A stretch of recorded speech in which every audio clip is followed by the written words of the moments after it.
Alright, now here's the 9.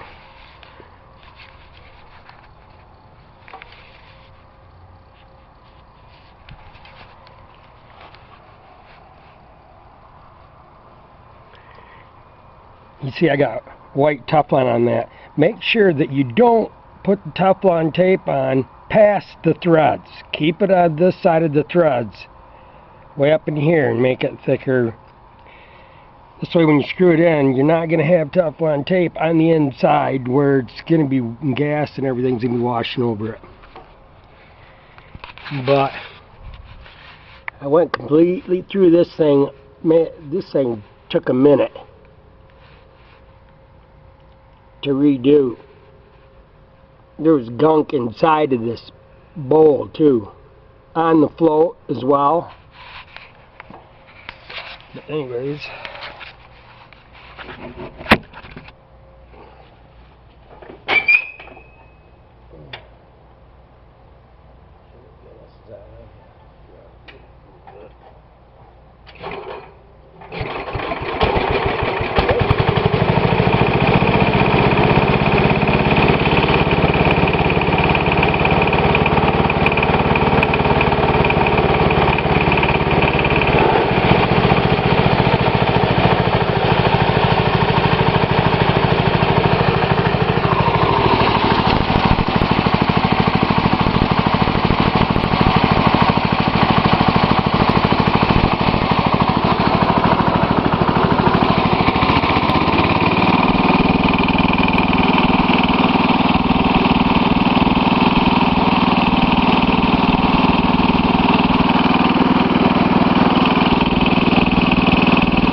that light I was telling you about,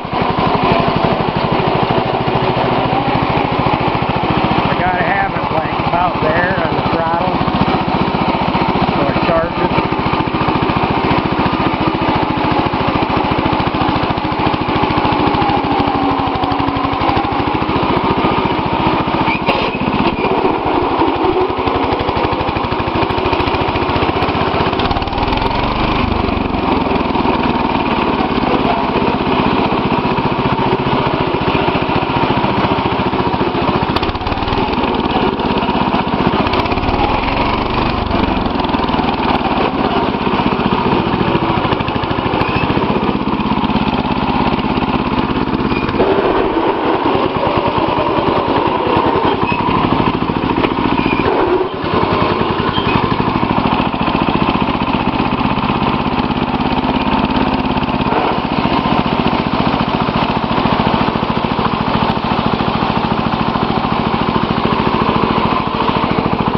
Good and warmed up, I probably could even light it down a little bit.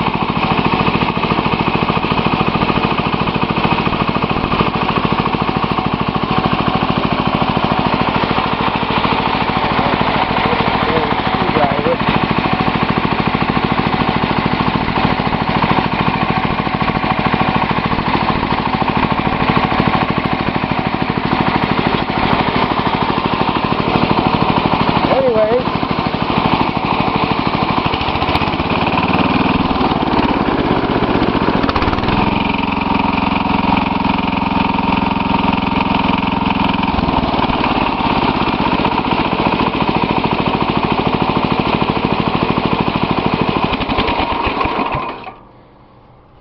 she got no hesitations or anything either.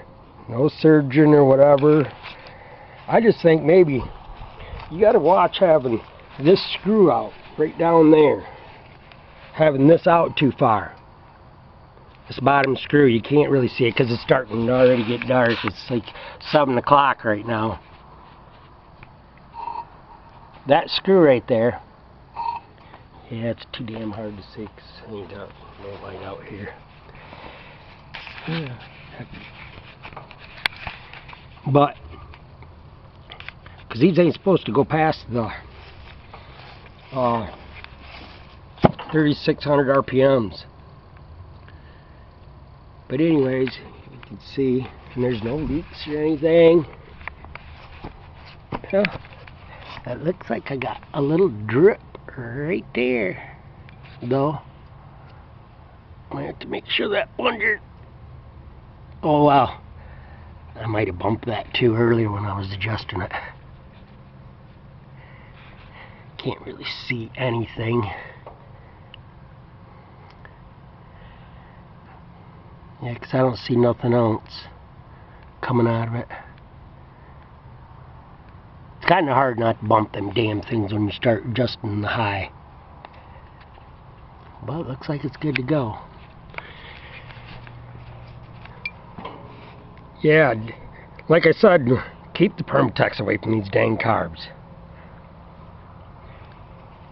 You don't want that stuff nowheres around it, because when gas starts getting washed over it, that stuff gets right inside the carburetor, especially if you're putting it on that. Which I seen a bunch gooed right in here and across the bottom here. As you can see, it's all cleaned up and everything again. You'll be able to see some of the pictures prior to it. I changed a lot of stuff up in this. Even the valve body, because the older ones had the metal plate in here. It was actually metal. I put a brass one in there and did the facing on it and everything. There's a facing on them. You just can't put them in any old way. They have to go a certain way in there. That, and clean the heck out of it. I let it soak like a son of a gun, both of them. Then blew them all out. Then ran carb cleaner back down through them. Blew them all out again. Took out all the nozzles, completely tore them apart. Because I wasn't trying to put it back together and have it run like crap. And then have to redo it all over again. Do it right the first time, won't have to do it over. That's the old man saying. Anyways, there it is.